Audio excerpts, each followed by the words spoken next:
Hola, bon dia. Estem aquí en entrevistes online amb el nostre professor de Socials, Félix García, i amb els meus companys Laura Borja. Hola. Ara Romero. Bon dia. Noelia Escusa. Hola. I amb els tècnics Òscar Díaz i Tomàs Méndez. I jo que sóc Sergio Nieto. Avui entrevistarem a Félix García, que com ja he dit és el nostre professor de Socials. Bueno, comencem amb l'entrevista. Qui és Félix García? Bueno, bon dia, gràcies per convidar-me. Qui és Félix García? Està bé per començar, la pregunta. Soc el vostre professor de Socials, tinc 39 anys i tinc una nena de 7 anys, estic casat. I si la pregunta és com em defineixo, crec que soc una persona extrovertida, una persona apassionada amb la seva feina, a vegades una miqueta caòtic, una miqueta desordenat, també em diuen que soc, bastant feliç i que li agrada molt estar en aquell institut. On vas néixer?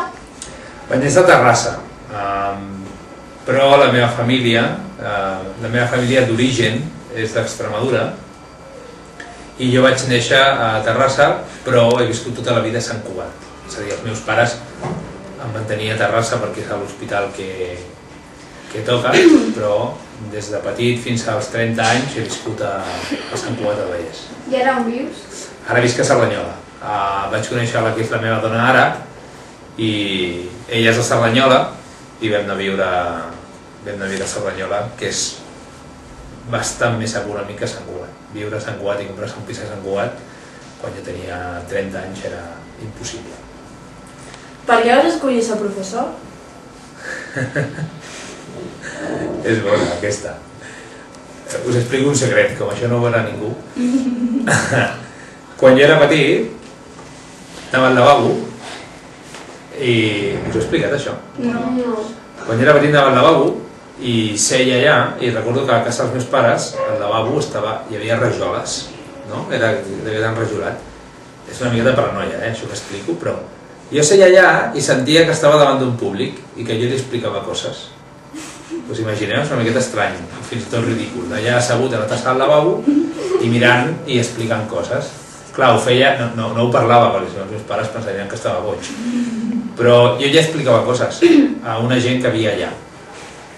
Ara que soc gran, m'imagino que és que d'alguna manera inconscient, jo des que era petit ja tenia ganes d'ensenyar coses o d'explicar o de fer entendre a uns altres això que jo sabia. O sigui que tot va començar al lavabo de casa dels meus pares. Quants anys fa que et dediques a la docència? Aquest és el 6è any. Vaig començar fa 6 anys en una escola de primària de Rubí.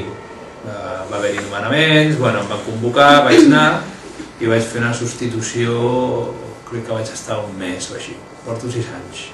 A la docència, si us referiu a un institut o a una escola, són 6 anys, però lligat amb activitats amb nens porto molt més. He fet casals, he fet esplais, he estat monitor de menjador, i he donat de menjar als nanos. És molt divertit donar de menjar a nanos de P3. Què t'agrada dels treballs en grup?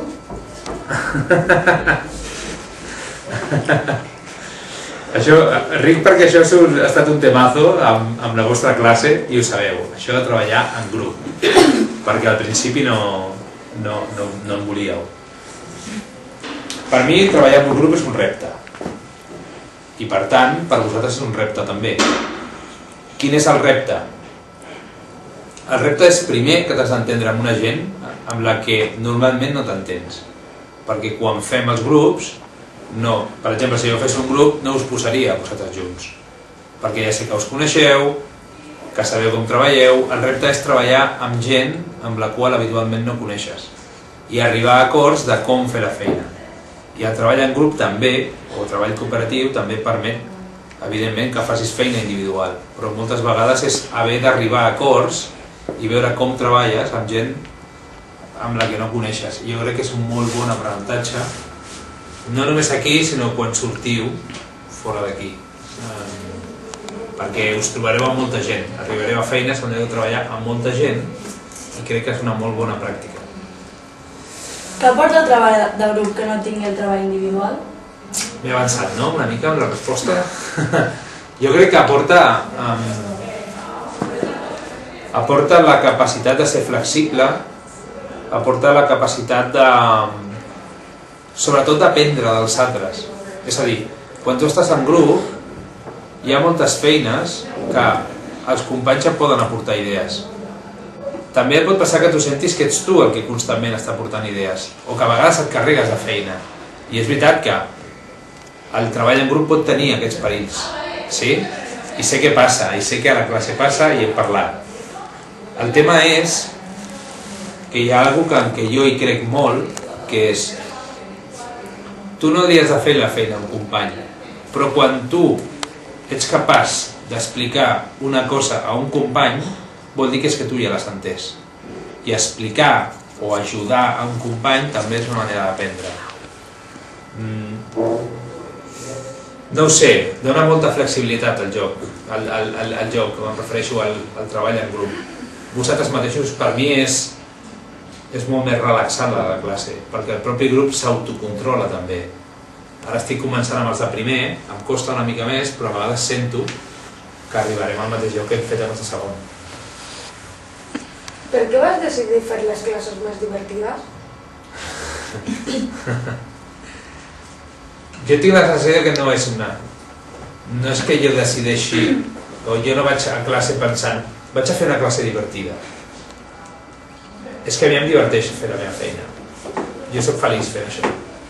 Jo porto 6 anys sent professor, però durant altres 6, des que vaig acabar la carrera, vaig treballar en coses que no eren la meva feina i que les feia perquè havia de guanyar diners. Llavors, m'agrada molt i no sempre és possible, però quan entro en una classe, en principi entro de bon humor, perquè a més, allà fora hi ha 5 milions de persones en aquest país que ara no tenen feina.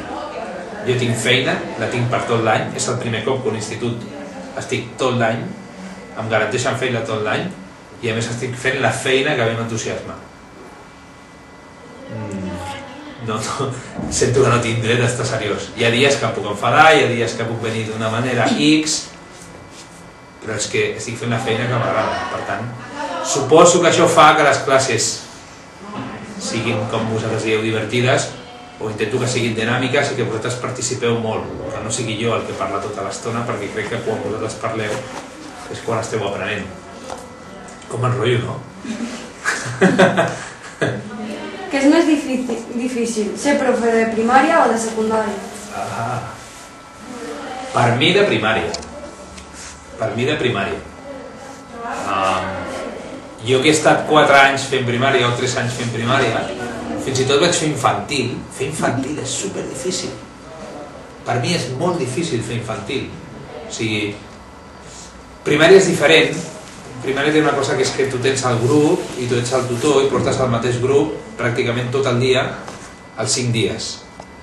I té una cosa molt maca que és que veus els canvis. Quan tu comences a fer coses, veus com aquests canvis es van donant. A secundària és diferent, perquè jo entro a la vostra classe 3 hores a la setmana. Tot i així també observo canvis. Però ja és algo personal. Per mi, la comunicació és més fàcil amb gent de la vostra edat que no passa amb nanos de primària. Jo crec que a primària s'ha de tenir una paciència que jo crec que a vegades no en tinc. I per mi, molta gent quan li dic, tu què fas? Dic, jo soc profe de secundària, em mira així com dient, Dios mío, estàs ahí en la jaula de les fieres, no? Perquè la gent pensa que, uau, aquesta edat tan difícil. Per mi és més fàcil comunicar-me amb gent de secundària i a part que m'agrada molt fer ciències socials. I a secundària ho puc fer, a primària ja sabeu, el profe fa castellà, català, mates, fas una miqueta de tot. A mi m'agrada fer geografia i història. Per tant, resumiendo, secundària. Què t'agrada fer després de classe? Primer de tot anar a buscar la meva filla, estar amb ella. No totes les tardes puc anar amb ella perquè hi ha tardes que faig més coses quan surto d'aquí, però bueno, m'agrada molt estar amb ella, és molt carinyosa quan em veu de corrents i això als papes els cau la bava. I així com a hobbies m'agrada, bueno, tinc un grup d'amics, molt bons amics, que fem esport, si puc mirar pel·lícules a la dona a casa, perquè valent al cinema no pot sortir gaire, però fer esports amb els amics, i ara que no se'l porta ningú, de vez en cuando, si tenim cangurs, sortir una miqueta de festa amb la meva dona i amb els amics també és divertit, no?